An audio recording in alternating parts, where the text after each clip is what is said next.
नमस्कार दोस्तों, बहुत बहुत स्वागत आपका मेरे चैनल पर। दोस्तों, आज लाई हूँ नई पुस्तक। इसका नाम है एक फर्क तो है। ये लघु कथा संग्रह है और इसके रचिता हैं चंद्रभानु आर्या जी। मैं अभी आपको इनका चित्र दिखाती हूँ। चंद्रभानु आर्या जी ने यह पुस्तक लिखी है, आप देख सकते हैं मित्रों। किसी परिचय के मोहताज नहीं है चंद्रभानु जी। तो आज मैं इस पुस्तक के बारे में बात करूँगी। यह पुस्तक 2025 में प्रकाशित हुई है, पेपर बैक में है और मूल्य 100 रुपये, पृष्ठ 116 और न्यामती शिक्षा कल्याण समिति दिल्ली से प्रकाशित हुई है। मैं परिचय देना चाहूँगी प्रोफेसर साहब का। कस्बा सीतापुर, मुल्तान, पाकिस्तान में जन्मे हैं ये। दिल्ली निवासी हैं, इस समय फरीदाबाद में भी रहे, अध्यापन करते रहे हैं। न्यामती पत्रिका के संपादक हैं। निबंध, उपन्यास, लघु कथा, समीक्षा, कहानी, आत्मकथा संपादन, ये इनकी विधाएं हैं।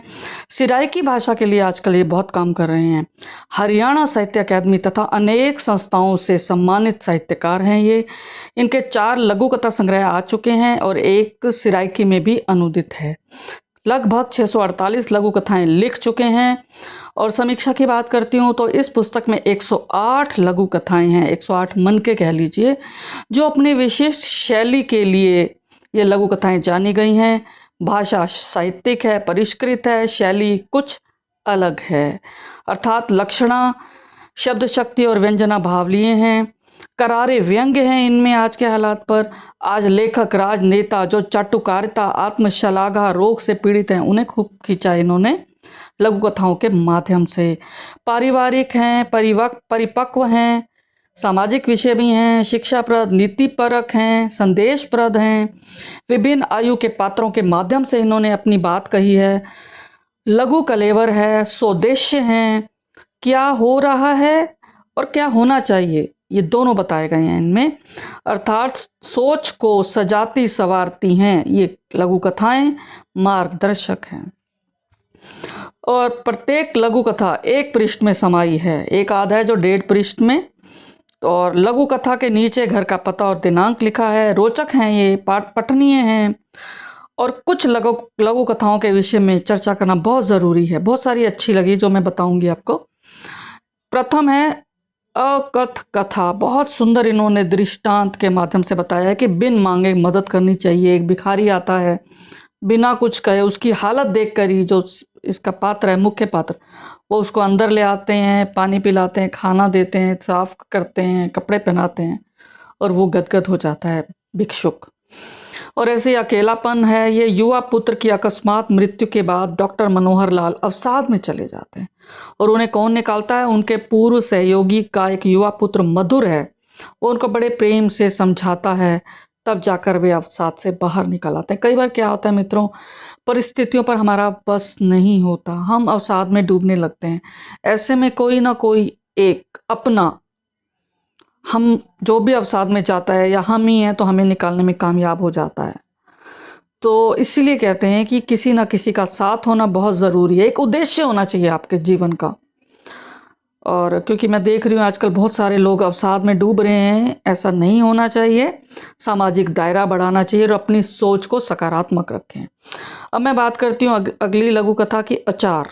इसमें बताया कि अच्छा परिवार एक ही छत के नीचे पलता है। जैसे अचार की बरनी 8 साल से घर में है और हर साल नया अचार डालते हैं उसमें, ये समझाया गया है। अनुभव लघु कथा, गांव वाले शहर वालों से ज़्यादा धनी है क्योंकि उनके पास प्रकृति है। ऐसे ही अपना घर है जिसमें जब घर में नववधू मायके से लौटती है और सभी उसका स्वागत करते हैं और पति गुलाब के साथ, फूलों के साथ सत्कार करता है, तब नववधू क्या कहती, अब मैं अपने घर आ गई। तो ये एहसास है। ऐसे ही अमर लघु कथा अच्छी है, अमूल्य अच्छी है। और एक अमूल्य भेंट मुझे बहुत अच्छी लगी। जब स्त्री का जन्मदिन होता है उस समय क्या होता है, घर के जो परिवार के सभी सदस्य उसको अपनी प्लेट से एक एक बाइट खिलाते हैं, एक एक चम्मच खिलाते हैं, तो खुश हो जाती है। उसके लिए यही अमूल्य भेंट होती है। अर्थ शुचिता एक सीख देने वाली लघु कथा है। कहते हैं कि उधार लेकर घी नहीं पीना चाहिए, इसका ये भाव निकलता है। अर्धनारीश्वरी बहुत अच्छी लगी। पत्नी कहती है पति से, मैं तुम्हारे बिना मैं नहीं हूँ। ये अच्छी लगी लघु कथा। ऐसी आत्महत्या एक, इसमें करारा व्यंग है। जो कुछ लेखक अपने आप को कहते हैं हम जो कुछ कवि है राष्ट्रीय कवि हैं, हम अंतर्राष्ट्रीय कवि हैं, कुछ नहीं है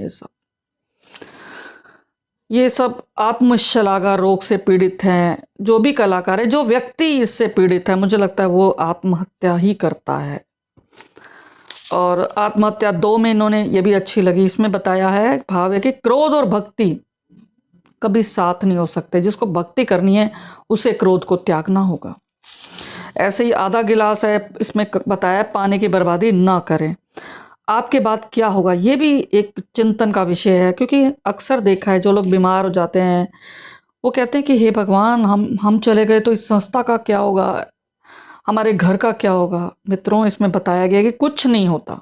किसी के चले जाने से इस दुनिया पर कोई फर्क नहीं पड़ता। हाँ, आपके अच्छे कर्म हैं, आपने किसी की मदद की है, वो याद रखेगा आपको।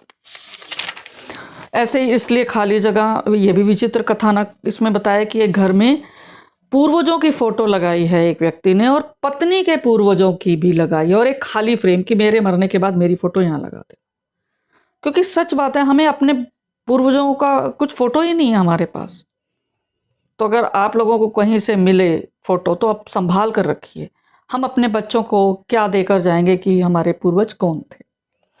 उपचार कहानी अच्छी लगी मुझे, और एक फर्क तो है, ये शीर्षक कथा मुझे अच्छी लगी, मैं पढ़ूंगी आप लोगों के लिए, कि जीवन साथी विशेषकर पत्नी के दिवंगत होने के बाद घर में कोई प्रशंसा नहीं करता। अंतिम गुरु कहानी में भी इन्होंने कहा है कि पत्नी होती है अंतिम गुरु, और ये सच है। ये जीपीएस कहानी अच्छी है, इसमें बताया कि जीवन का उद्देश्य क्या है, क्यों आए हो आप इस जीवन में, ये जानना बहुत ज़रूरी है।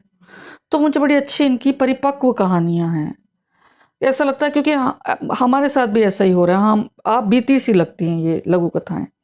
नामकरण कहानी अच्छी है। एक पागल कहानी मुझे अच्छी लगी कि मृत्यु पूर्व जब उसकी माँ से पूछता है बेटा कि माँ तुम्हारी क्या इच्छा है, माँ कहती है कि मेरे को सारे रिश्तेदारों को इकट्ठा कर दो, तो वो इच्छा पूरी करता है पुत्र। मरने के बाद किसने देखा, मरने से पहले ही व्यक्ति की यही एक इच्छा होती है कि उसके प्रियजन उसके पास आए, उसको मिले।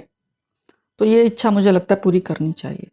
ऐसे ही बीते 15 साल भी अच्छी कहानी। सुमित्रा के इकलौते पुत्र सौमित्र ने बीमार माँ की 15 साल सेवा की। वह एक सच्चा श्रवण कुमार है। युक्ति कहानी अच्छी है। एक रिश्ते कहानी मुझे बहुत बढ़िया लगी कि माँ का नाम पूछते हैं कि माँ का नाम पहले ऐसे क्यों कहते हैं कि माँ पिता माँ बाबूजी, जबकि दादा दादी नाना नानी चाचा चाची उसमें नर का नाम पहले आता है। तो इसमें बताया कि माँ का रिश्ता ईश्वर ने दिया, जो बाकी रिश्ते हैं वो तो इंसान ने स्वयं बनाए हैं। बहुत अच्छी कहानी। लाडो अच्छी कहानी है। लालची अच्छी है। वक्त 2 अच्छी। स्वर्गीय सुख, स्वाद का उपचार, समझदारी, हंसते हंसते, बड़ी अच्छी लघु कथाएं हैं। हंसते हंसते में बताया कि भाई पत्नी का कहना मानो तभी आपका जीवन सुखी रहेगा। तो मित्रों मुझे बड़ी अच्छी लगी और इनकी लघु कथाएं। मैं एक लघु कथा पढ़ूंगी, सोचा था 2 पढ़ूं आपके लिए, लेकिन मुझे लगता है मैं एक ही पढ़ती हूँ। शीर्षक एक फर्क तो है। यह मेरे जीवन की कैसी विडंबना है कि जिसके साथ 7 फेरे लेते हुए 7 जन्म पर्यंत साथ रहने की कसमें खाई थी, उससे जुदा हुए 1 शताब्दी 1 दशाब्दी 10 साल बीत जाने को हैं, और यमराज जी ने मुझे एक बार भी याद नहीं किया। मैं ये तो नहीं कह सकता कि अपनी पत्नी के गुजर जाने का मुझे दुख नहीं हुआ था। मैं ये भी नहीं कह सकता कि मैं उस वियोग को महसूस करते हुए आज भी दुखी नहीं हूँ। हाँ, इतना ज़रूर है कि धीरे धीरे अब मुझे अकेलेपन की आदत हो गई है। 3-4 कमरों के अपने फ्लैट में अकेले रहते रहते ना घबराहट होती है ना डर लगता है। मैं तो यही कहना चाह रहा हूँ कि उस ज़िंदगी में और इस ज़िंदगी में एक फ़र्क तो है जिसे वक्त भी शायद कम ना कर सके। वो क्या है?